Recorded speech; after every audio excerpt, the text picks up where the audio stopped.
महाराज जी। महाराज जी, अगर हमारी मेहनत से कमाया हुआ धन कोई दूसरा हड़प लेता है, फिर उन लोगों से मन खराब हो जाता है, उस समस्या से कैसे निकलूं महाराज? अगर आपने उसका पूर्व में हड़पा हो तो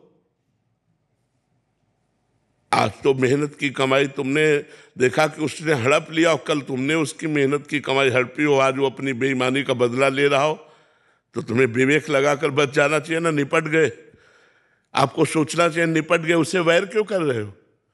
पूर्व प्रारब्ध, पूर्व का किया हुआ कर्म आज तुम्हारी सफलता को लूट रहा है। तो वो लूट नहीं रहा, वो अपना हिसाब ले रहा है।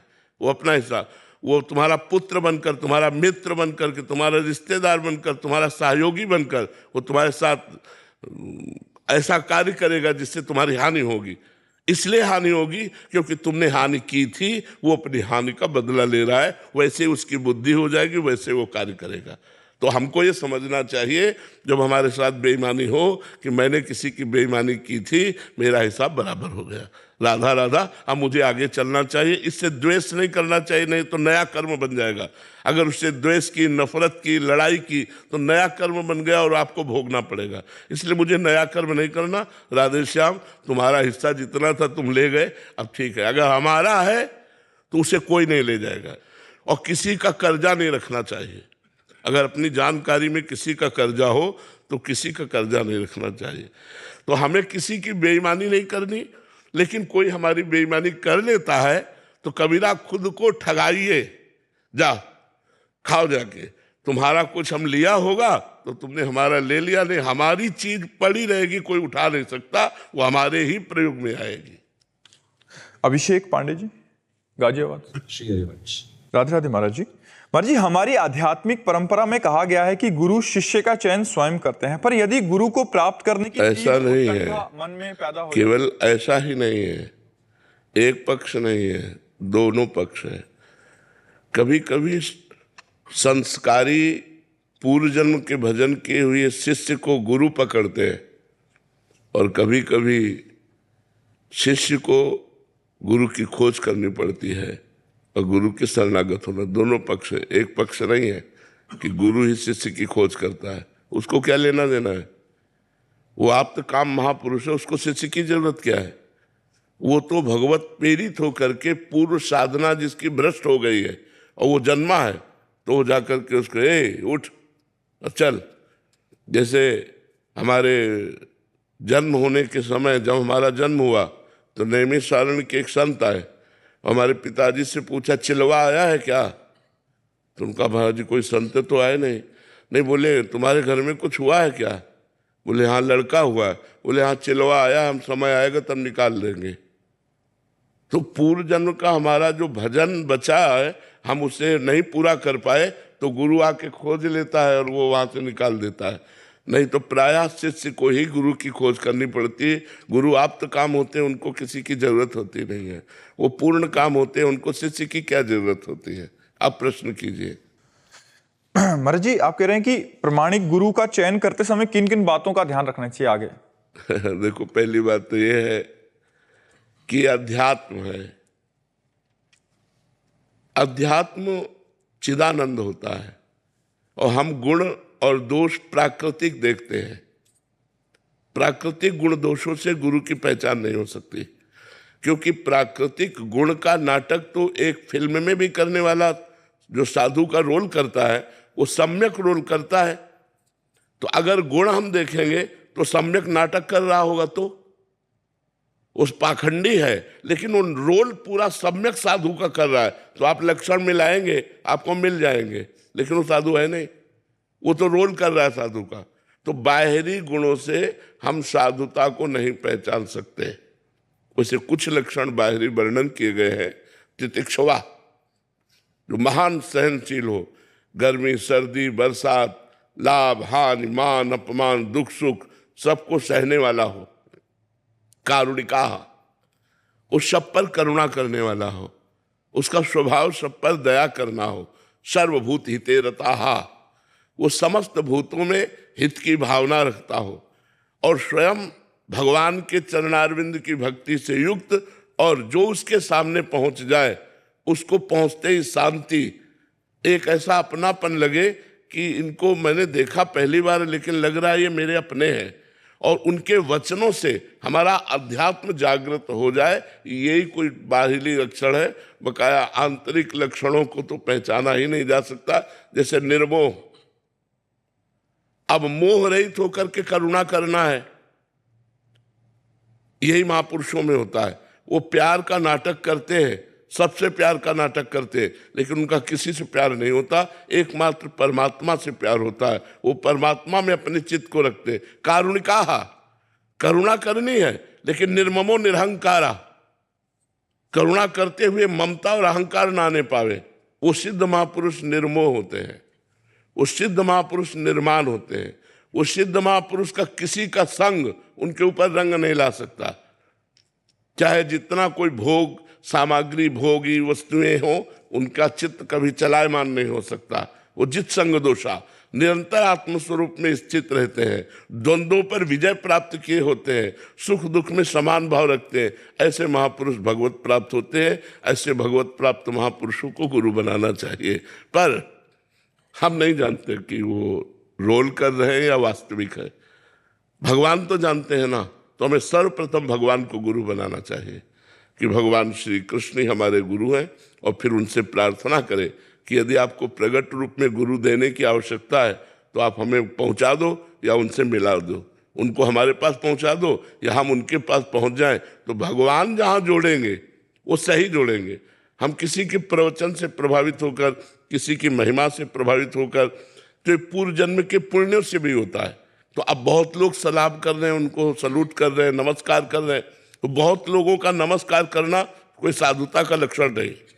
बहुत अच्छा प्रवचन कर लेना, एक से एक लक्ष्यदार भाषण देने वाले लोग हैं कि आप शब्द पर मोहित हो जाएंगे, ऐसे ऐसे बोलने वाले, तो क्या वो साधु हो गए क्या? तो क्या हम साधुता की पहचान माने? यही मान रहित होना, मोह रहित होना, संग दोष का प्रभाव न पड़ना, आत्मस्वरूप में स्थित रहना, समस्त द्वंद्वों पर विजय प्राप्त करना, सुख दुख में समान भाव। ये तो बाहरी दिखाई नहीं देंगे। जितने हम लक्षण बता रहे हैं सब आंतरिक है, और आंतरिक लक्षणों का बाह्य नाटक तो कोई बहुत अच्छे ढंग से कर सकता है। जो नाटक करता है वो बहुत अच्छे ढंग से कर सकता है कि सही महात्मा में त्रुटि हो सकती है, लेकिन नाटक करने वाले में त्रुटि नहीं मिलेगी, क्योंकि वो नाटक कर रहा है। तो इसलिए बच्चा, ये साधुता का वेश ऐसा है जैसे गंगा जी में सब कुछ समा जाता है, चाहे जो नाला डालो चाहे डालो, सुरसर मिले सो पावन कैसे। ऐसे इस वेश में असली नकली कई प्रकार के होते हैं। तो आप पहचाने नहीं जा सकते कि असली कौन है, क्योंकि बाहरी गुण माया जनित है, और माया जनित गुणों से वो मायातीत होता है, वो गुणातीत होता है। तो महात्मा को कैसे पहचाना जा सके? जैसे भगवान अपने आप को जना दे तो कोई जान जाए, ऐसे महात्मा अपना परिचय खोल दे तो कोई जान जाए। नहीं, महात्मा को जानना बड़ा कठिन होता है। मधुसूदन मिश्र जी। जय श्री राधे। राधे राधे महाराज जी। महाराज जी, मृत्यु के उपरांत जीव के स्वरूप और उसकी यात्रा के विषय में जानने का इच्छा है। कर्मों के अनुसार उसकी त्रिविध गति होती है और उसकी विविध गति होती है। शब्दों पर ध्यान देना, उसकी त्रिविध गति होती है और उसकी विविध गति होती है। त्रिविध गति में अधिक पाप करने वाला यातना देह में डालकर, ये पांच भौतिक देह तो छूट जाता है, यातना देह में डालकर उसे नरक भोगवाया जाता है। अधिक पुण्य करने वाला देव देह में डालकर स्वर्ग आदि में उसे सुख भोगवाया जाता है। और दोनों के जब पाप पुण्य क्षीण हो जाते हैं तो त्रिविध गति मनुष्य योनि या इसमें मृत्यु लोक में उसका जन्म होता है। और विविध गति 84 लाख योनियों में 83,99,999 योनियां और एक मनुष्य योनि प्लस मिला के मनुष्य योनि।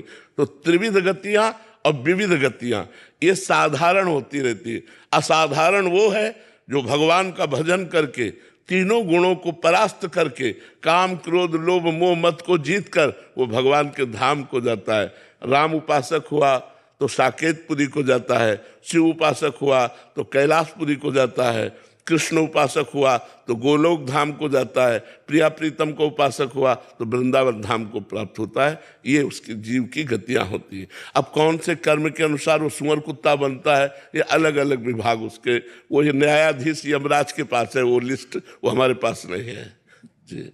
सौम्य रंजन कुमार जी उड़ीसा से। राधे राधे महाराज जी। गुरुदेव भगवान, एक और है परिक्रमा जो 2 घंटे में पूरी होती है और दूसरी ओर है नाम जप जो बैठकर करने को मिले, तो कौन सा ज्यादा? परिक्रमा करते हुए नाम जप। परिक्रमा ऐसे थोड़ी की जाती है कि संसार का चिंतन करते हुए परिक्रमा करें। फिर परिक्रमा का मतलब क्या रहा? हो तो चलना रहा केवल। परिक्रमा का मतलब है आराध्य देव का नाम या मंत्र सुमिरन करते हुए परिक्रमा करना, मौन परिक्रमा करना, नाम जप करते हुए मौन, किसी की निंदा, किसी की स्तुति, किसी की बात करते हुए परिक्रमा नहीं।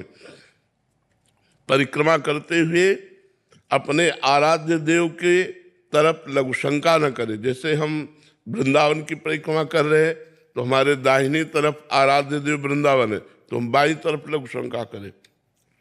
अगर हम थूकते भी हैं तो बाईं तरफ, अगर कारणवशात हमें ऐसे थूकना भी पड़े तो बाईं तरफ, अगर हम प्रसाद भी पाए तो हमारे दोनों पत्तल बाईं तरफ, जैसे गिरिराज जी की परिक्रमा है। तो अगर ऐसे परिक्रमा करें तो बहुत लाभ मिलता है। आराध्य देव की प्रदक्षिणा से सर्व पाप नष्ट हो जाते हैं। इसलिए हमें चाहिए कि हम नाम जप करते हुए परिक्रमा करें, सर्वश्रेष्ठ है। अगर आप नहीं चल पाते हैं तो बैठकर नाम जप कीजिए, कोई बात नहीं तो परिक्रमा जरूर देनी चाहिए। अनुराधा शर्मा जी बेंगलोर से। श्री हरिवंश महाराज जी। महाराज जी, अपने प्यारे को पाने की लालसा और उन्हें पाने की इच्छा से भक्ति करना कर्म है या अकर्म? सर्व धर्मों के ऊपर, कर्मों के ऊपर विराजमान भागवत धर्म है और भागवत धर्म के ऊपर विराजमान प्रेम धर्म है। ये प्रेम धर्म है, ये न कर्म है न धर्म है। ये कर्म और धर्म दोनों से बड़ा भागवत धर्म, तो भागवत धर्म से भी बड़ा प्रेम धर्म। भगवत धर्मों जीत के निज प्रेमा ठहरंत।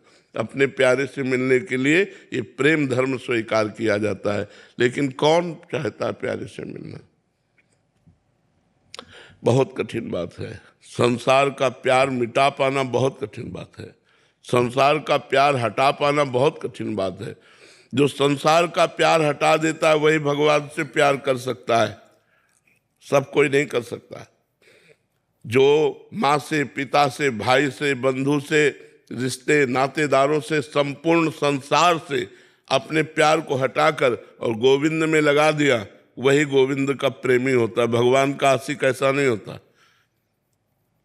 यहाँ अनन्यता चाहिए। एकमात्र मेरे तो गिरधर गोपाल, दूसरों न कोई। शुद्ध प्रेम में केवल अपने भगवान से, सबको भगवान के भाव से।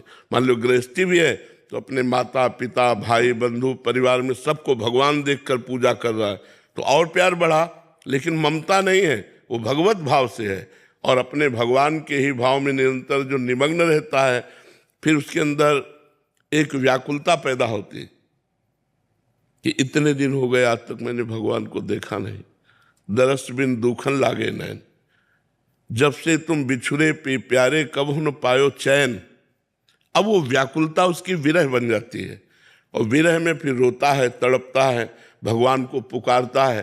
तब भगवान उसकी विराग्नि को शांत करने के लिए उसके मानस पटल पर दर्शन देते हैं, हृदय में उसको दर्शन देते हैं। फिर भी तसल्ली नहीं होती, फिर रोता रहता है, तब भगवान प्रगट दर्शन देते हैं। अगर उतने में तसल्ली हो गई तो फिर उतना ही अनुभव होगा। अगर उससे भी व्याकुलता बढ़ती रही तो जैसे हम आपको देख रहे हैं ऐसे भगवान देखने को मिलते हैं।